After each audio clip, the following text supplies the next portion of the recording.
la verdad. Esos niños deben salir a su clase. Juan capítulo 14, versículos del 1 al 6.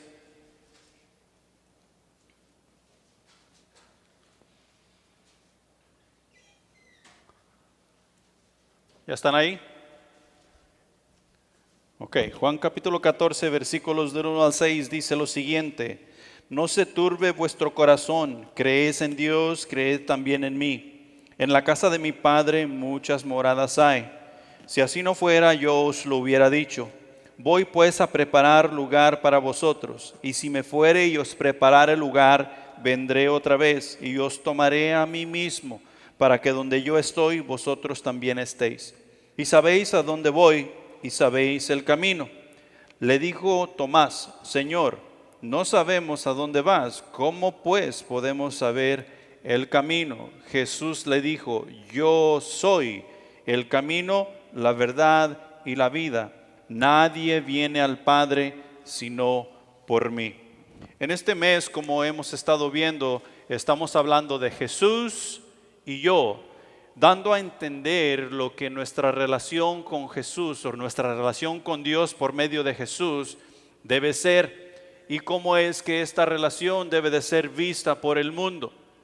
Desafortunadamente, como estaba diciendo Joel en la introducción, en la bienvenida, el mundo se ha dado la tarea de introducir muchas diferentes filosofías en cuanto a nuestra relación con Dios.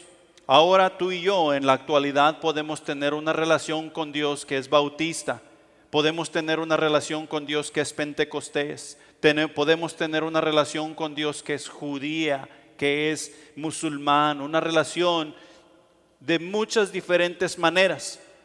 Y la Biblia no enseña eso. La palabra de Dios enseña que solamente hay una manera, solamente hay un camino y solamente hay una verdad en la cual tú y yo debemos estar parados, en la cual esta relación que tú y yo decimos tener con Dios debe estar basada. Es una necesidad que Jesús y yo sea una realidad, y no una realidad de acuerdo a mi persona, no una realidad de acuerdo a tu persona o como yo quiero o como tú quieres, sino una realidad absoluta y tal como la que encontramos en la palabra de Dios.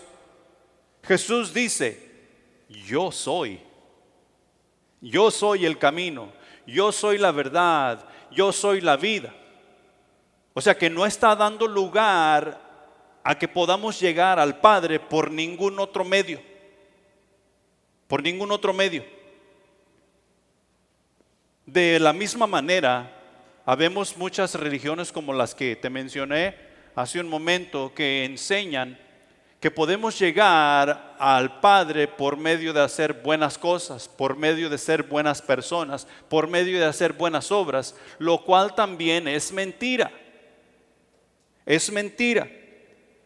Y no podemos darnos tú y yo el lujo de dar a conocer que Jesús y yo somos cualquiera de esas cosas. La verdad que se encuentra en dicha relación es lo que hará una diferencia para con el mundo.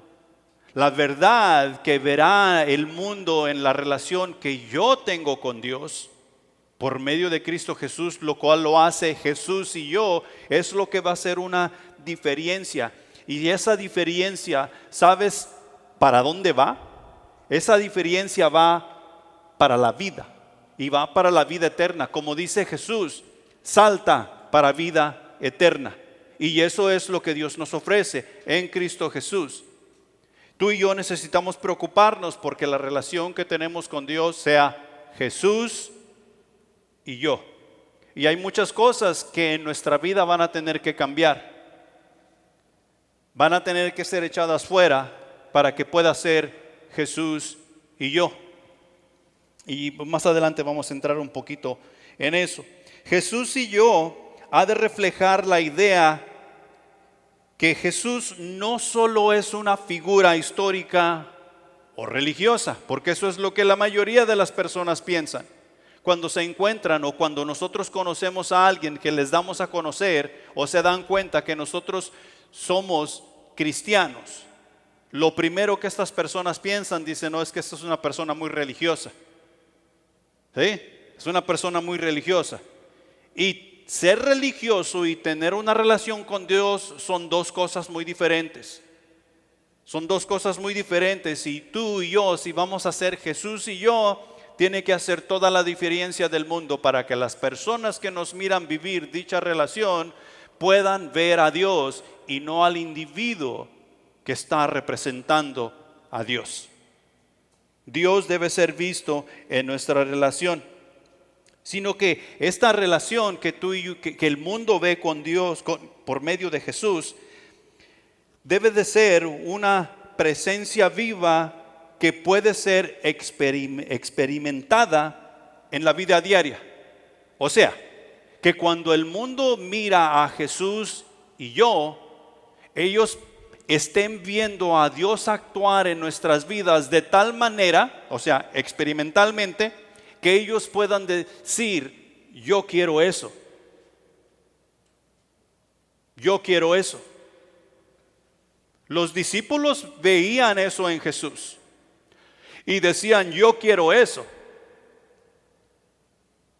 Había otras personas que se juntaban alrededor de Jesús que también decían, yo quiero eso, pero no estaban dispuestos a quitar de sus vidas, a quitar de su derredor lo que estorbaba para que pudiera ser Jesús y yo. Y estamos leyendo, estamos viendo el asunto de los apóstoles y los discípulos de Jesús, y parece que ellos tenían un poco de problema con eso también. Sin embargo, ellos se esforzaban por tratar de entender, se esforzaban por seguir, por querer estar con Jesús, aunque podemos ver que flaquearon, o sea, fallaron, cometieron errores, pero ellos quisieron seguir. En Primera de Juan capítulo 3 versículo 19 nos dice lo siguiente: y en esto conoceremos que somos de la verdad y aseguraremos nuestros corazones delante de Él. Pues si nuestro corazón nos reprende, mayor que nuestro corazón es Dios, y Él sabe todas las cosas. Tenemos que preguntarnos, ¿qué es lo que tú y yo comunicamos cuando estamos diciendo que somos Jesús y yo? Porque algo estamos comunicando. No podemos darnos el lujo de comunicar religiosidad, o no podemos darnos el lujo de comunicar que históricamente sabemos algo. Tú y yo necesitamos preocuparnos por qué es lo que estamos comunicando. Y en primer lugar, lo que tú y yo debemos estar comunicando es una relación personal e íntima. Una relación personal e íntima es lo que debemos estar comunicando cuando las personas miran que es Jesús y yo. Personalmente, como individuo, exhibir a Jesús y yo enfatizan la relación personal e íntima que hay entre Jesús y yo. Por ejemplo, cuando nosotros miramos a una pareja, a un hombre y una mujer que están casados y que van por la calle, no nos tenemos que preguntar, o no tenemos que nosotros pararnos y preguntarles, oiga, ¿ustedes están casados? ¿Ustedes son pareja? ¿Ustedes son novios? No tenemos que preguntarles eso, porque lo podemos ver en la manera que ellos se relacionan el uno con el otro. De igual manera, cuando nosotros miramos una familia por la calle, no tenemos que detenernos y preguntarles, ¿ustedes son familia? ¿Ustedes son papá, mamá e hijos? Porque hay una manera especial de que estas personas dan a conocer que ellos son familia. Hay una manera especial de que estas personas dan a conocer de que ellos son pareja, de que ellos tienen una relación más cercana que de amigos. La familia, ¿qué decimos que es? Uno. El matrimonio, ¿qué decimos que es? Uno. Hay una relación especial que es personal y íntima. Si la relación entre familia no es personal y íntima, es porque se ha permitido que la mentira entre y haga un desorden. Si la relación no es personal y íntima en el matrimonio, es porque se ha permitido que la mentira entre y haga un desorden. ¿Qué tenemos que hacer en ese caso? Tú y yo necesitamos buscar la manera de que la verdad eche fuera la mentira. Y como dijo Joel, no será fácil, pero sí es posible, porque Jesús y yo necesita exhibir que la relación que tenemos con Dios por medio de Cristo Jesús es personal y es íntima. No hay relación como la que tenemos, como la que podemos tener con Dios, no hay otra. En segundo lugar, comunicamos la realidad de la vida. Dijo Joel, hay muchas cosas, nosotros vivimos en este mundo y se nos presenta una cosa y se nos presenta otra y nosotros miramos que estos viven bien, miramos que aquellos viven mejor y queremos tener esas vidas. Hay cierta realidad que nosotros miramos en todo eso. Pero cuando llegamos al conocimiento de Cristo Jesús, comunicamos la realidad de la vida.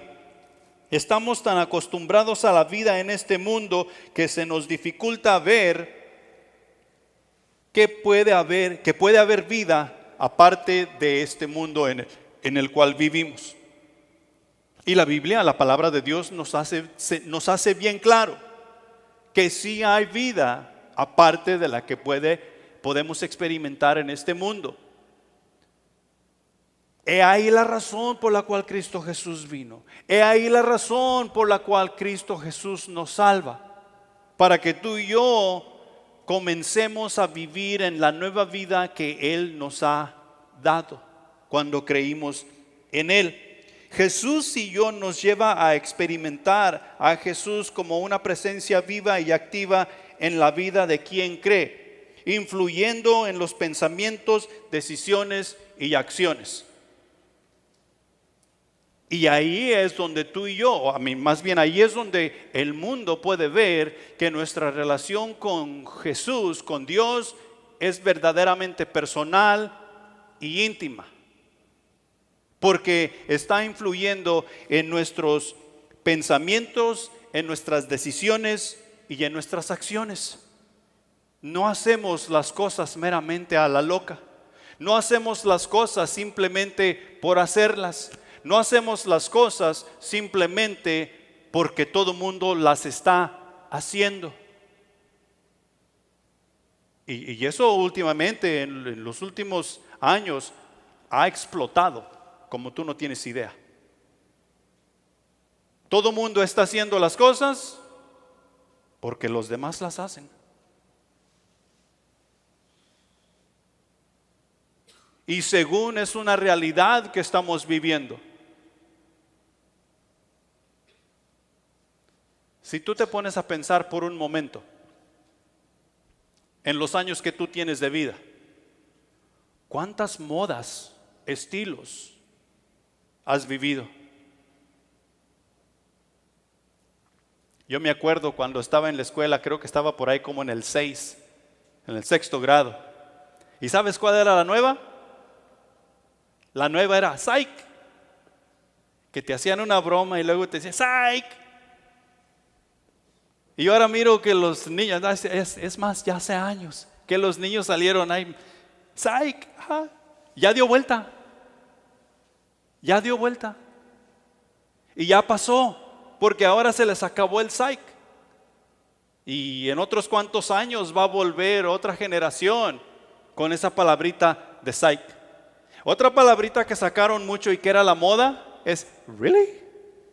Y ahora nosotros la usamos en español también. ¿De veras? O sea que vamos adaptando esas cosas. Y para todo la usamos como si fuera una realidad que de veras debemos estar viviendo.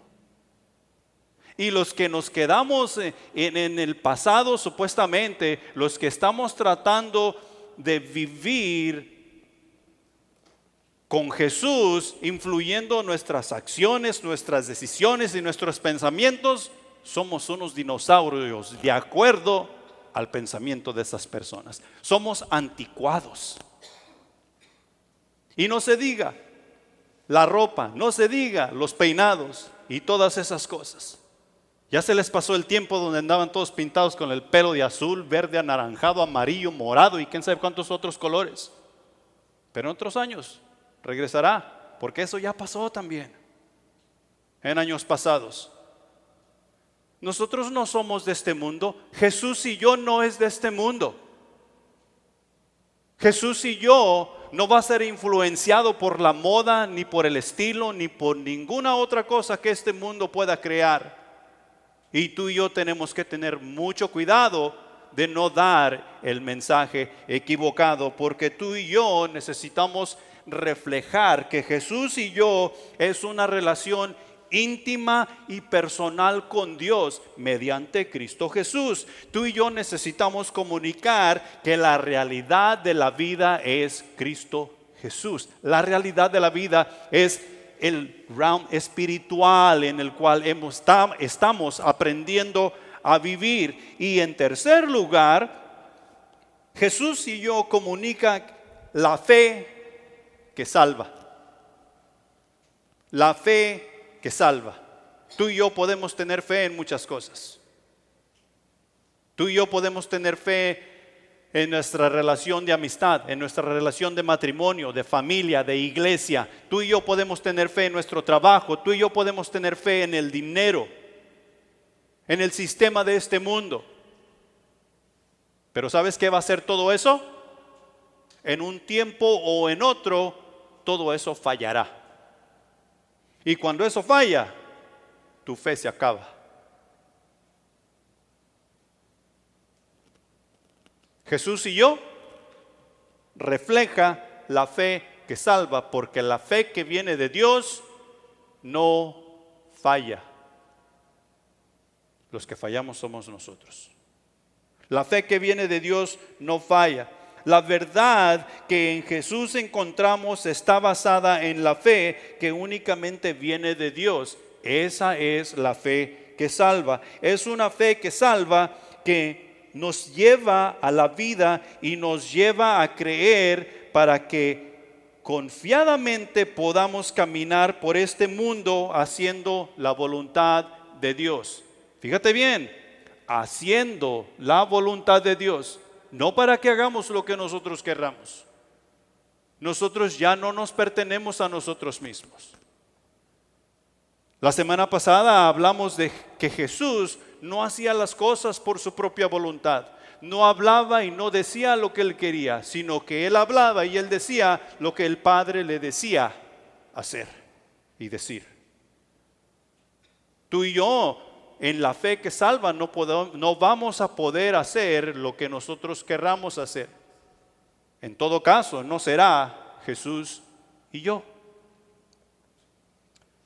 Los discípulos aquí, en lo que acabamos de leer, se encontraban un poco turbados. Se encontraban un poco incómodos en todo lo que estaban oyendo. Ellos escuchaban que Jesús iría a la cruz y que sería arrestado. Ellos escuchaban que uno de ellos iba a traicionar a Jesús. Ellos escucharon que Jesús les estaba diciendo que Pedro lo iba a negar 3 veces y todas esas cosas. Lo que se aproximaba en las siguientes horas verdaderamente los turbaría bastante, de tal manera que ellos, podemos ver en las Escrituras y podemos leer, que ellos se esparcieron. Ellos se fueron y dejaron a Jesús solo una vez que Jesús había sido arrestado. El confrontar esta situación iba a ser meramente difícil. Y podemos leer la Escritura y podemos ver que ellos fueron confrontados. La verdad que ellos estaban aprendiendo de Jesús meramente fue llevada a la prueba. Y fue llevada a la prueba por la mentira de este mundo. Jesús les hace saber algunas promesas. Jesús les hace saber algunas cosas en las cuales ellos pueden encontrar un poco de alivio y mantenerse quietos, mantenerse enfocados y mantenerse en la batalla. ¿Crees en mí? ¿Crees en Dios? Cree también en mí. En la casa de mi Padre muchas moradas hay. Voy pues a preparar un lugar para vosotros. ¿Dónde? En la casa de mi Padre.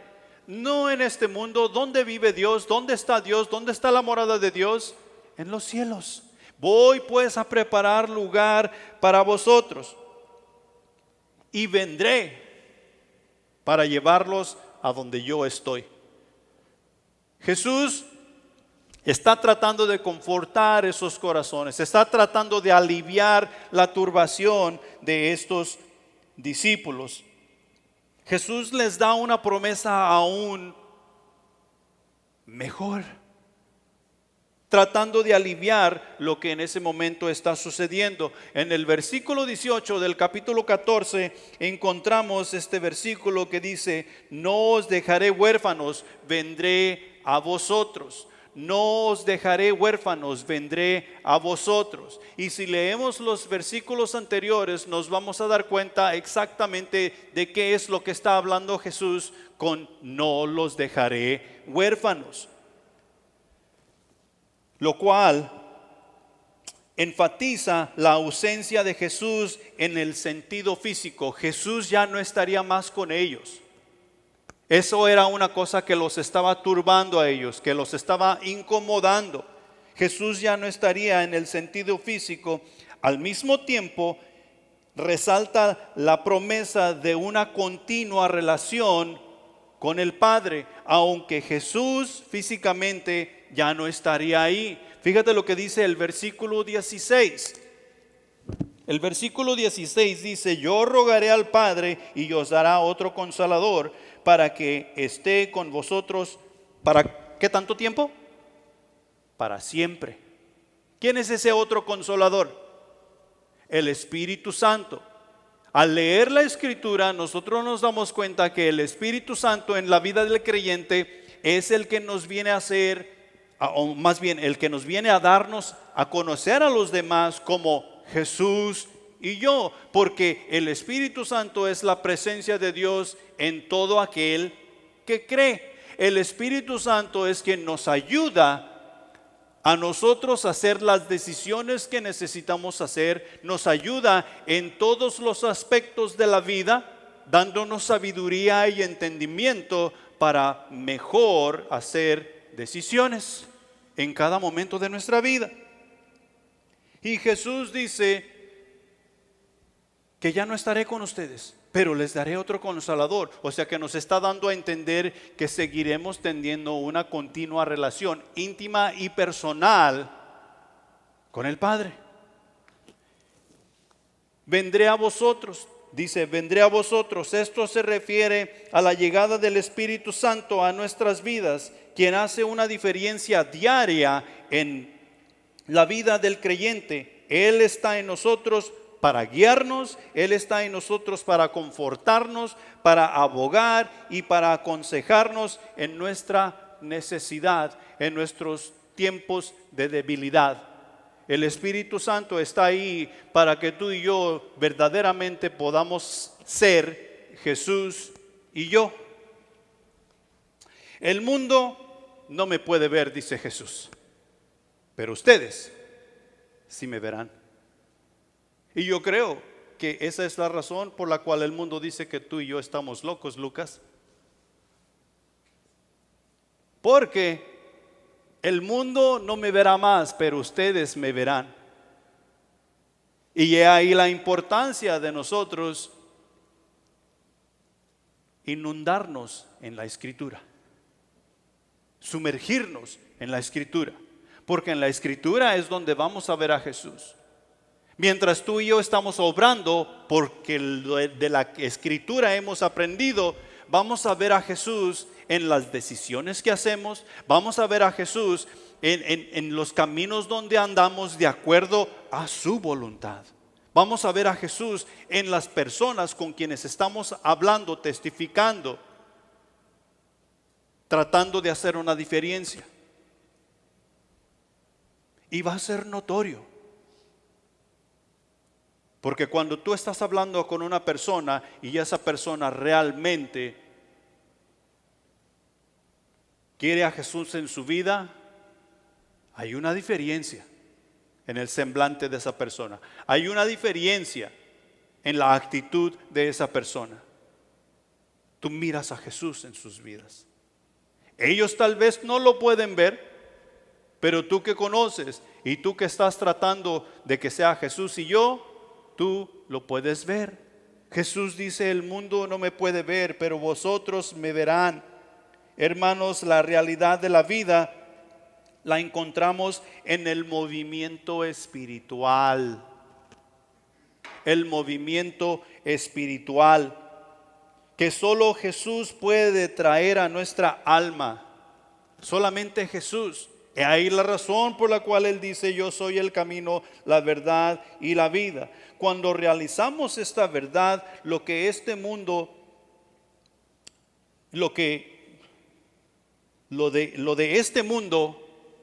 pasa a segundo o a tercer término.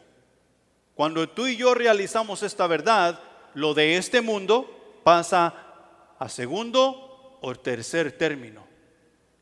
Lo más importante ahora es mi relación con Dios y qué es lo que Dios quiere de mí. Y eso es lo que revela que es Jesús y yo. El enfoque principal se vuelve Jesús y su reino, pues nos damos cuenta que sin Él nada somos. Y también nos damos cuenta que con Él lo tenemos todo. ¿Sabías tú que a los seguidores de Jesús tempranos, allá por el tiempo de los apóstoles, cuando la iglesia primitiva despegó y se vio en ellos que realmente era Jesús y yo, que la verdad que ellos habían escuchado de Jesús era realmente la verdad, ¿no se llamaban cristianos? A ellos les llamaban los del camino. Los del camino. Los del camino se refiere a los primeros seguidores de Jesús en la iglesia primitiva, quienes eran conocidos por seguir sus enseñanzas y estilo de vida. ¿A qué te suena eso?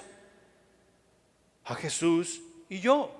Seguir las enseñanzas de Jesús y seguir su estilo de vida, o sea, practicar su estilo de vida. Este nombre les fue dado antes de llamarles cristianos, y como podemos ver nosotros en la Escritura, así les llamaron por primera vez en Antioquía. Hechos capítulo 11 versículo 26, que se nos dice que allí en Antioquía es donde a los cristianos se les llamó, a los del camino se les llamó cristianos por primera vez. Y podemos ver referencias en cuanto a los del camino, por ejemplo en Hechos capítulo 22 versículo 4, que dice: perseguía yo este camino, y camino ahí está con letra mayúscula, con C mayúscula, hasta la muerte, prendiendo y entregando en cárceles a hombres y mujeres. Y esto es Pablo, que estaba persiguiendo a los del camino. ¿Por qué? Porque ellos traían otra enseñanza que ellos no tenían. Estos los del camino traían otra enseñanza que estaban predicando y estaban enseñando según los fariseos y saduceos estaban alborotando al pueblo a seguir la verdad. Imagínate tú, a seguir la verdad. En Hechos capítulo 9 versículo 2 dice: y le pidió cartas para las sinagogas de Damasco, a fin de que si hallase algunos hombres o mujeres de este camino, otra vez con C mayúscula, los trajese presos a Jerusalén. Porque estaban enseñando en el nombre de ese tal Jesús, o como dicen los fariseos, estaban enseñando en ese nombre. ¿Quién es el camino? Cristo Jesús. Ellos eran conocidos como los del camino. Hoy tú y yo debemos ser conocidos como los del camino, porque eso nos lleva a ser Jesús y yo.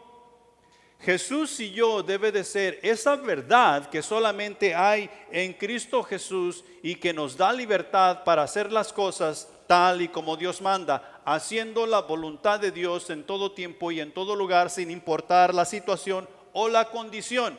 Esa verdad verdaderamente nos hace libres. Jesús y yo, punto número 1. Conocer la verdad no es el fin, sino el principio. Estos hombres que nosotros miramos allí en el capítulo 14 de Juan, ellos pensaron, o tal vez tenían en su mente, que con las cosas que estaban escuchando de Jesús, voy a ir a la cruz, me van a arrestar, me van a crucificar y yo voy a morir por los pecados de la humanidad. Uno de ustedes me va a entregar y tú, Pedro, me vas a negar, y ese montón de cosas que ellos estaban escuchando. Y luego se suelta, viene el acontecimiento. Jesús es arrestado y ellos meramente ven que sí lo están tratando como un criminal, siendo que no debe absolutamente nada. Ellos meramente ven que Jesús está siendo enjuiciado y nadie hace algo al respecto. Nadie se atreve a ir en contra de la autoridad presente de ese mundo. Ellos ven que la oportunidad se les está escapando de las manos y que meramente Jesús no va a reinar en el lugar de Roma. Y no podían ver que ese meramente era el principio. Esa verdad que les estaba siendo presentada era el principio de lo que ellos iban a hacer para honra y gloria de Dios. Conocer la verdad no es el fin, sino el principio. En Juan capítulo 8, versículo 32, se nos dice: y conoceréis la verdad, y la verdad os hará libres. Jesús está hablando aquí con los judíos. Está hablando discutiendo con un montón de judíos que estaban ahí. El concepto que este pasaje nos comunica, o más bien que Jesús comunica a los judíos con quien él estaba discutiendo, que lo rodeaban, y el capítulo 14 con sus discípulos significa conocer experiencialmente. O sea, que la verdad que les está presentando Jesús a estos judíos en el capítulo 8, al igual que lo que les está diciendo en el capítulo 14, está hablando de una verdad que es experiencialmente. No es una verdad que tú y yo solamente podemos entender con nuestro intelecto, con nuestra cabeza. Es una verdad que vamos a tener que experimentar. Porque tú y yo podemos entender que esta planta es verde, porque la estamos viendo, la estamos entendiendo con nuestro intelecto. Y el problema de nosotros es que así queremos entender la verdad que hay en Cristo Jesús. Y la verdad que hay en Cristo Jesús no es necesariamente verde.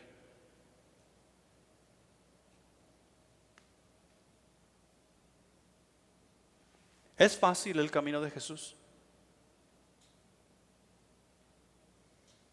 Y la respuesta es sí. El camino es fácil. ¿Sabes qué es lo que es difícil? Caminarlo. Jesús dice: mi yugo es fácil y ligera mi carga. El camino es fácil. El problema es caminarlo. El problema es caminarlo porque yo no me quiero deshacer de lo que yo digo es verdad. Yo no me quiero deshacer de lo que yo digo que es lo que yo quiero hacer. Y en realidad eso es una mentira. Y cuando tú y yo comenzamos a experienciar la vida en Cristo Jesús, las cosas van cambiando. Miramos a la realidad de la vida que realmente es en lo espiritual. Y porque comenzamos a experienciar la vida en Cristo Jesús, es por eso que nuestra mentalidad de ver la vida cambia. Es por eso que la manera en que hacemos decisiones cambia, porque la verdad de Jesús está teniendo un efecto verdadero en nuestros corazones, almas, mentes y todo lo que nosotros somos. ¿Cuál es la razón por la que nos encontramos aquí en la iglesia? ¿No tenemos nada mejor que hacer? Es que yo quiero quedar bien con mis amigos. Es que yo quiero quedar bien con mi familia. Es que mi papá y mi mamá me dijeron que tenía que venir. Y si esa es la respuesta, estamos mal.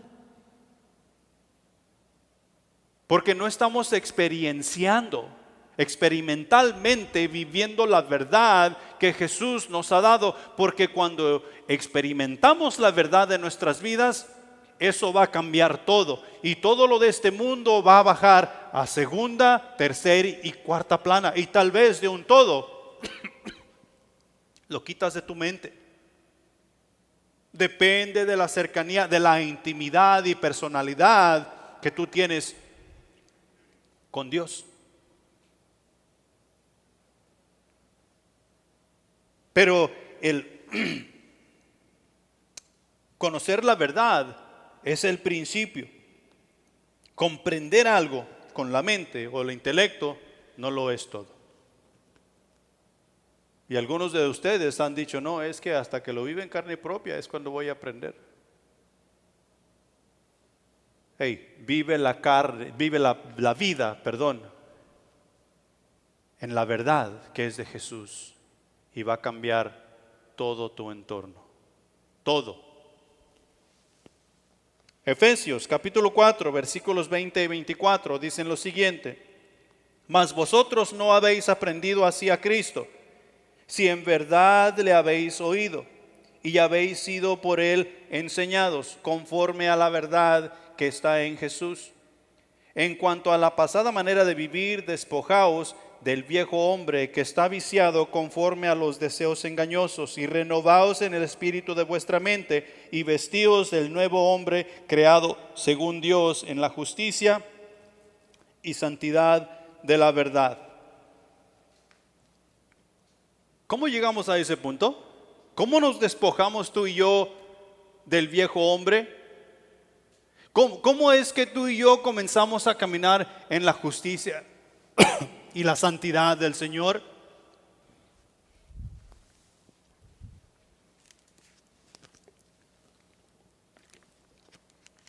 Permitiendo que la verdad tome su lugar en el corazón.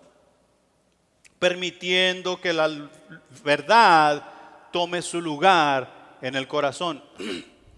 ¿Cuál es el lugar de la verdad en tu corazón? Número uno.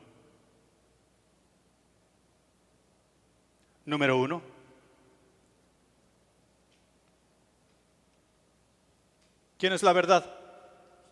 Jesús. Y será número uno.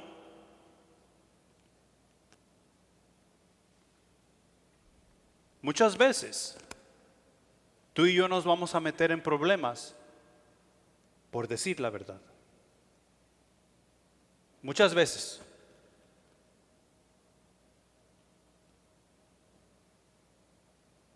Pero no debemos sacarle la vuelta. Hay veces que vamos a pasar tiempos de aprieto, tiempos de vergüenza, tiempos difíciles por decir la verdad, por pararnos por la verdad, por sostener la verdad.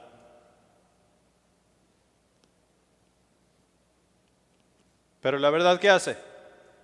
Nos hace libres. Nos hace libres. O como dice alguien por ahí, desarma al enemigo. desarma al enemigo.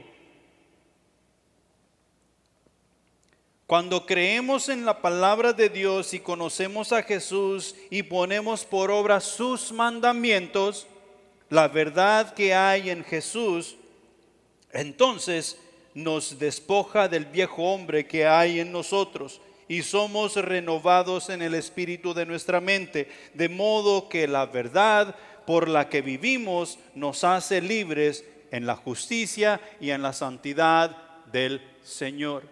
De la verdad, perdón. En la justicia y santidad de la verdad, que es lo que tú y yo necesitamos estar viviendo.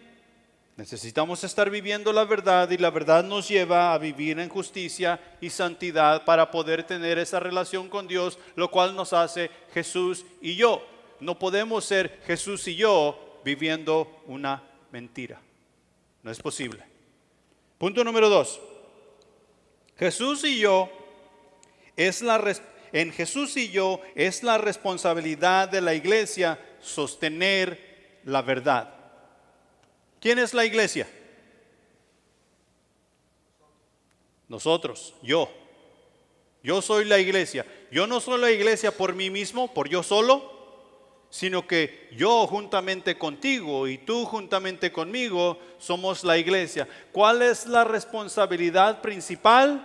Sostener la verdad. Jesús dijo: yo me voy y vendré otra vez, y mientras ustedes se quedan, les mandaré al Espíritu Santo para que no estén solos, pero mientras tanto ustedes tienen que sostener la verdad. ¿Sostener la verdad qué es? Hacer la voluntad de Dios. ¿A dónde nos empuja este mundo? Hacer la voluntad del diablo, hacer la voluntad del padre de las mentiras. Este mundo siempre nos empuja a hacer eso. ¿Qué estás haciendo en la iglesia?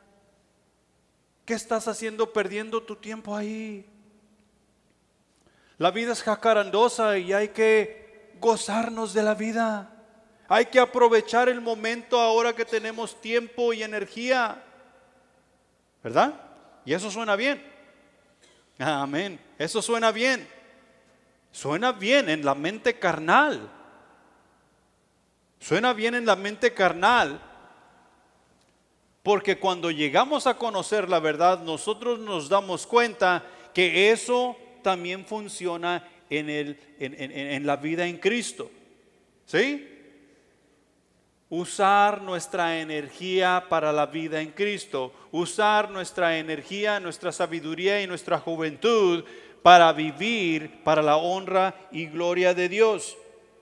En el libro de los Hechos, los apóstoles, en la vida de los Hechos de los apóstoles, podemos ver un grupo de hombres completamente diferente al que miramos allá en Juan 14. Estos hombres son firmes, atrevidos, son directos, hablan con autoridad y es notable que tienen un objetivo. No serán conmovidos. Especialmente los vemos despegar ahí en el capítulo 2.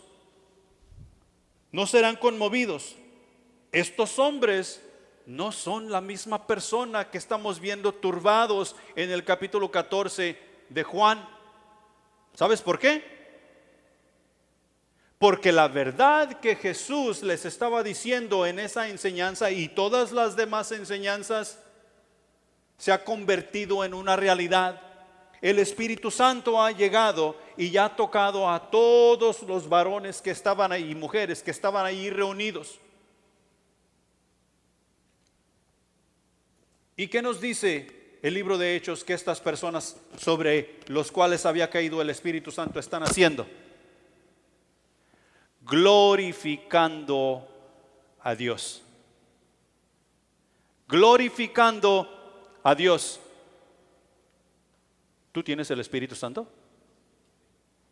¿Qué debes estar haciendo? Glorificando a Dios. ¿Dónde? Es cuando vaya a la iglesia. Cuando sea tiempo de centro de acción. O cuando sea tiempo de oración en el templo. No. Todo el tiempo. El Espíritu Santo no está contigo solamente cuando vienes al servicio de celebración. Juan 14:16, ¿qué decía?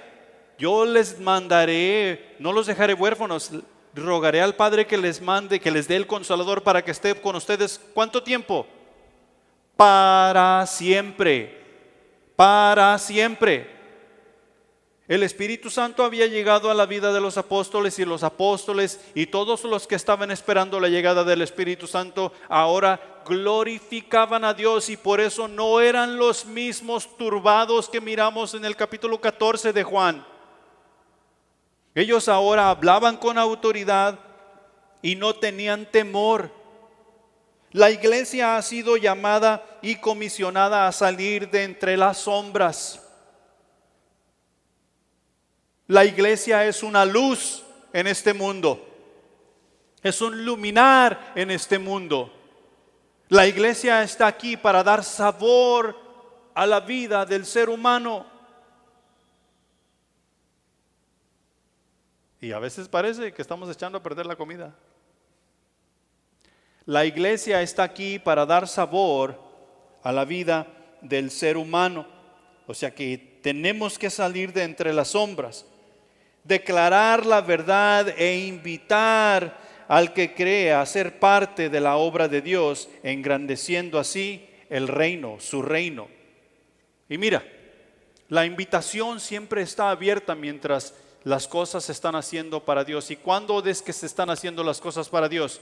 Se deben de estar haciendo todo el tiempo. La invitación siempre está abierta. ¿Para qué? La invitación siempre está abierta para que tú te conviertas al Señor. O sea, que aceptes la verdad que en Cristo Jesús hay. Y no solamente para ello, porque hay una invitación también para que nos unamos a hacer la obra que Dios nos ha encomendado. ¿Cuál es esa obra? La obra de engrandecer su reino, de hacer discípulos a las naciones, de edificarnos los unos a los otros para hacer una iglesia fuerte, para hacer una iglesia que hace la voluntad de Dios. La voluntad de Dios no la va a hacer únicamente el pastor ni sus líderes.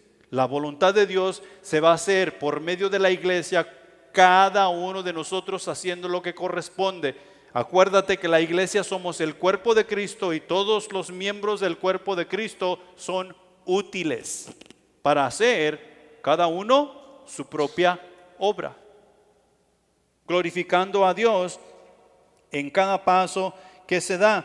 Los apóstoles en el día de Pentecostés, y podemos ver allí el discurso de Pedro en el capítulo 2 del versículo 15 al versículo 36. Pedro está predicando. Y si tú vas y lees, estos estaban hablando, glorificando a Dios en lenguas, o sea que las personas los oían hablar en su propia lengua, y había una cosa aquí y otra allá, y predicaban aquí y glorificaban a Dios de esta manera. Y estas personas que le estaban oyendo decían: estos han de estar borrachos. Y es cuando Pedro se para allí en medio de ese grupo de personas y comienza a hablar en el versículo 15 hasta el versículo 26. Y Pedro no defiende, o sea, Pedro no sostiene la verdad por su propia cuenta. Pedro les dice: esto es lo que profetizó el profeta Joel. ¿Qué dijiste, Joel? Y podemos ver lo que el profeta Joel profetizó allá años antes.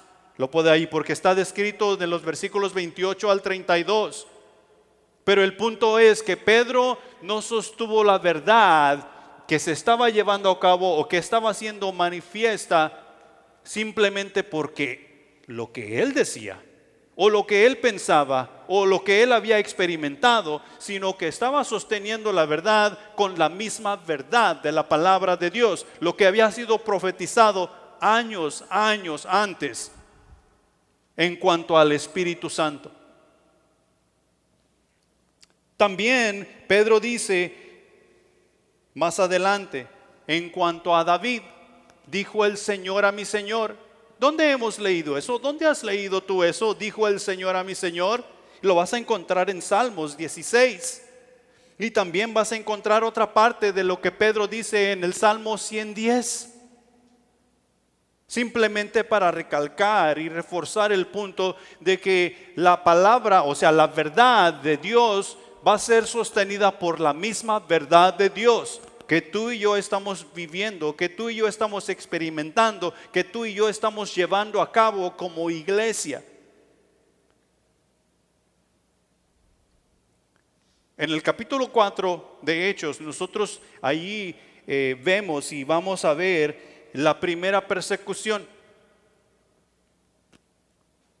que tiene que ver con la manera en que tú y yo vamos a sostener la verdad que nos ha sido dada. En Hechos capítulo 4 y versículos 19 y 20 dice: mas Pedro y Juan respondieron diciendo: juzgad si es justo delante de Dios obedecer a vosotros antes que a Dios, porque no podemos dejar de decir lo que hemos visto y oído. Si tú vas y lees el pasaje, te vas a dar cuenta que los religiosos que habían entregado a Jesús y le habían dado muerte, ahora son los mismos religiosos que quieren silenciar a Juan y a Pedro. Y ellos entraron en consejo porque Juan y Pedro habían sanado a un cojo. Y como les dije la semana pasada, no podemos discutir con el éxito. Estos hombres no podían decir absolutamente nada porque lo que había acontecido meramente como lo habían visto los testigos, por obra de Dios, por medio de Juan y de Pedro. Entonces ellos entraron y dice que los intimaron, o sea que los regañaron y los hicieron sentir como nada, los hicieron ahí sentirse inútiles y les dijeron: cuidadito y andar enseñando en el nombre, ese tal nombre. Y es cuando Pedro y Juan, ¿cómo se defendieron? No podemos dejar de hablar y decir lo que hemos visto y oído. Ellos estaban hablando de lo que ellos habían experimentado meramente con Jesús. No era nada que les había contado alguien o que ellos habían leído por ahí en algún libro. Ellos estaban hablando de la experiencia propia en la relación íntima y personal que habían tenido con el Maestro. Y tú tal vez estás pensando: ¿y cómo yo voy a tener eso? Sí, tú también tienes esas experiencias si te estás relacionando con Dios como debes de estarte relacionando, experienciando la vida en Cristo. Porque no podemos callar de decir lo que hemos visto y oído. Dios es el mismo ayer, hoy y será el mismo mañana y por los siglos de los siglos de los siglos. Punto número 3. La verdad siempre será puesta a prueba. Siempre. De alguna manera o de otra se nos ha hecho creer que al llegar a la iglesia y aceptar a Jesucristo como nuestro Salvador, solo tienes que sentarte allí y todo será papita.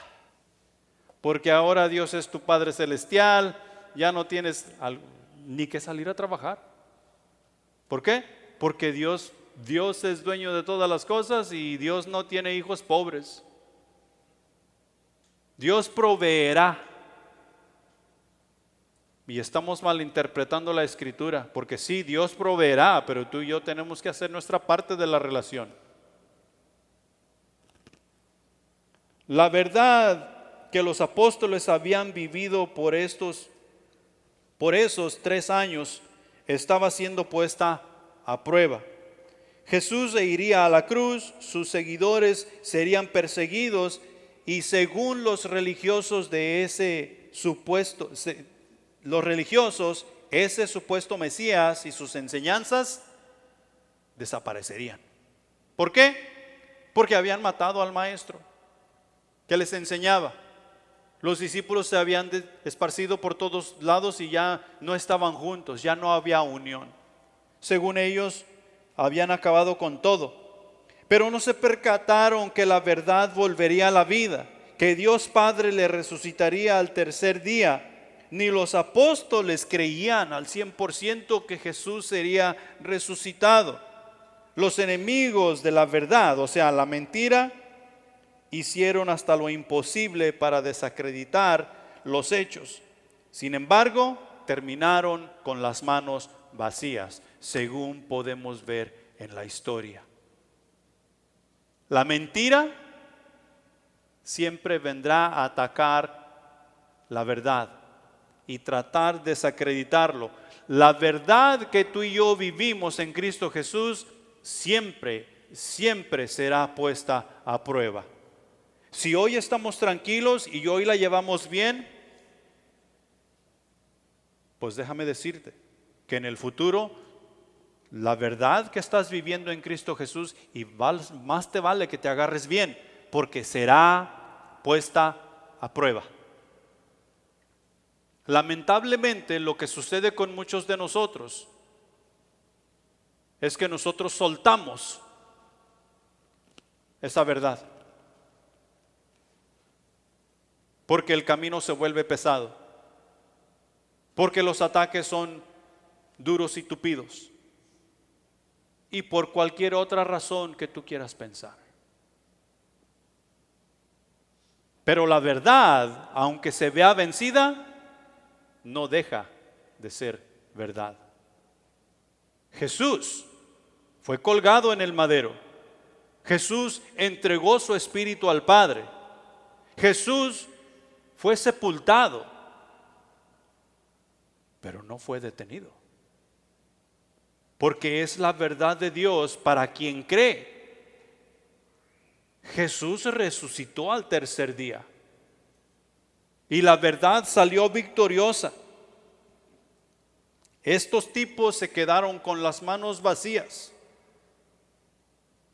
que querían acabar con la verdad. La verdad siempre triunfa. La verdad siempre triunfa. Si tú pierdes la vida por predicar a Jesús, ¿quiere decir que ahí se acabó todo? Si tú pierdes la vida por predicar a Jesús, ¿dónde despiertas? Gloria. En gloria. Pablo dice que el morir es ganancia, que el vivir es Cristo y el morir es ganancia. Si es que nos encontramos viviendo en Cristo, el vivir es Cristo y el morir es ganancia. Y tú y yo necesitamos inundarnos en la Escritura y ser empapados de esa verdad. Aunque la verdad misma estaba turbada, o sea, Jesús estaba turbada por lo que estaba por acontecer, siendo negado y entregado por sus mismos discípulos y aparentemente siendo asilenciado con la muerte por los religiosos. En la resurrección triunfante salió. La verdad no pudo ser detenida. Y mira, nosotros tenemos un problema ahora en cuanto a la verdad, en cuanto a lo que el mundo dice que es verdad. Porque hoy en día cada quien tiene su verdad. Según en sus propias vidas, cada quien vive su realidad. No solamente de religión en religión, sino que el mundo, por generación, cada uno tiene su verdad. Y te van a atacar porque tú dices tener la tuya. O sea, tu verdad. Y tal vez tu verdad sí es en Cristo Jesús. Y necesitamos estar listos para eso. En nuestro caminar diario por este mundo, llevando la voluntad de Dios, siempre seremos puestos a prueba. Es necesario aferrarnos a la verdad y no desistir, aunque parezca imposible lograr la obra.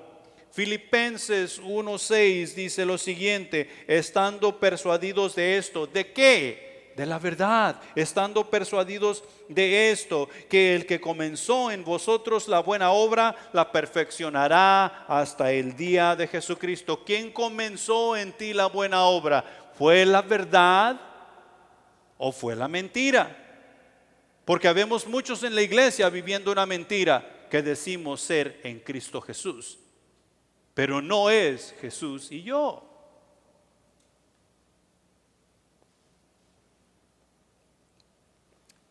Pablo nos dice de otra manera en 1 de Tesalonicenses, el versículo 18, anímense los unos a los otros con estas palabras. En el versículo 18 del capítulo 4, y anímense a los unos a los otros con estas palabras, es lo siguiente: porque el Señor mismo, con voz de mando, con voz de arcángel y con trompeta de Dios, descenderá del cielo, y los muertos en Cristo resucitarán primero. Luego nosotros, los que vivimos, los que hayamos quedado, seremos arrebatados juntamente con Él en las nubes para recibir al Señor en el aire, y así estaremos siempre con el Señor. Acuérdate que Él fue a preparar un lugar para nosotros. Acuérdate que en la casa del Padre muchas moradas hay. Creemos en Dios, cree también en mí, dice Jesús. No hay pierde. Él es el camino, Él es la verdad y Él es la vida. En conclusión, la verdad siempre, siempre nos llevará a la vida. La verdad siempre nos llevará a la vida. ¿Por qué? Porque Él es el camino, porque Él es la verdad y porque Él es la vida. No hay otro. Es solamente Jesús, a quien tú y yo debemos estar viviendo en nuestras vidas diarias, dando a conocer qué es Jesús y yo. Amén. Pongámonos de pie.